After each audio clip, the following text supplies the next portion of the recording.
Hola chicos, ¿qué tal? Buenas tardes. A petición de vuestra compañera Alba, paso ahora a analizar brevemente, en realidad daros las claves sobre el texto 8, ¿de acuerdo? Que es el primero de los textos que teníais que realizar en esta semana.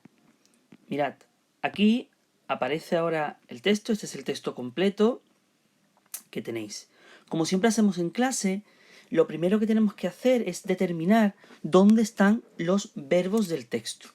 Bien, es un texto que no es relativamente complejo, pero que sí tiene un nivel de selectividad importante. Por tanto, es algo más complejo de las simples oraciones sueltas. Mirad, los verbos aparecen en el texto, los tenemos que identificar nosotros como siempre. En primer lugar, el verbo diximus. También nos aparece el verbo venirent. Aparece el verbo nuntiata. Aparece también el verbo reverturunt. También aparece el verbo desertis, el verbo munitunt y el verbo contulerunt. Estos son los verbos que aparecen. Son 7 verbos para el fragmento. Además de esto, os llamo también la atención sobre una cosa. Tenéis que fijaros que el texto está formado o dividido en dos, por la mitad, por el punto y coma.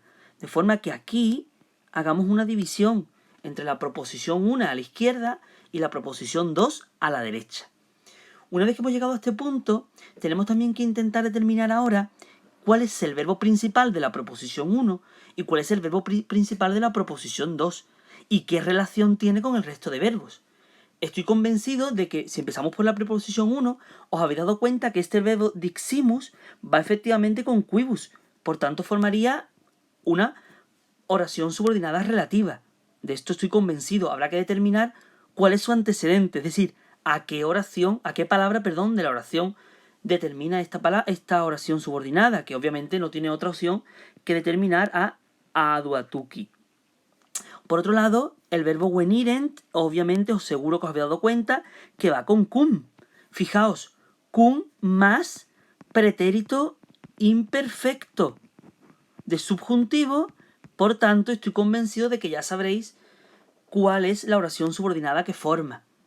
A continuación, separados por coma, aparece nuntiata, que efectivamente es un participio. Y como participio que es, forma algún tipo de oración participial de las que hemos estudiado. Fijaos en qué caso está separado por coma de la oración principal. Esto creo que es fácil de identificar, os doy esa clave.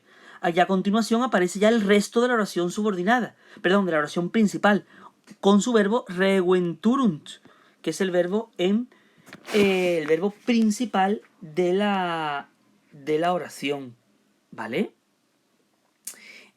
A continuación tendríamos la oración, la proposición 2. En esta proposición os llamo la atención sobre una cosa. Yo creo que es algo más compleja, pero que os va a solucionar el problema si detrás del verbo desertis colocáramos una coma, ¿vale? Colocarla. Creo que en selectividad esa coma estaría, sin ninguna duda, ¿vale? Y obviamente desertis también sabéis que es un verbo en participio.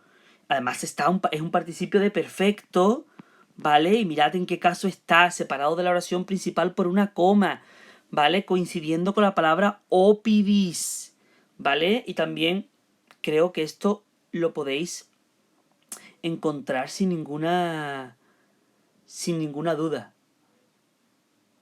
Y por último, ya vendría a continuación la segunda parte, ¿vale? O sea, la oración principal o de esta proposición 2, donde tenemos el verbo contulerunt, pero también el verbo munitunt. Fijaos este verbo munitunt, que es un verbo en participio, ¿vale? Un participio también de perfecto, que fijaos va en el mismo género, caso y número que la palabra opidunt. Por tanto, un participio coincidiendo con una palabra, en un caso, ¿qué tipo de oración forma? ¿Concertada? ¿No concertada? ¿De acuerdo? Bien. Espero que con estas pequeñas claves hayáis podido ver, a grosso modo, el esquema general de la oración y que os adentréis y os animéis a realizarla. Si tenéis alguna duda o cualquier problema, no dudéis en seguir consultándome. ¿De acuerdo? Haré esto mismo con el próximo texto en unos días, ¿de acuerdo?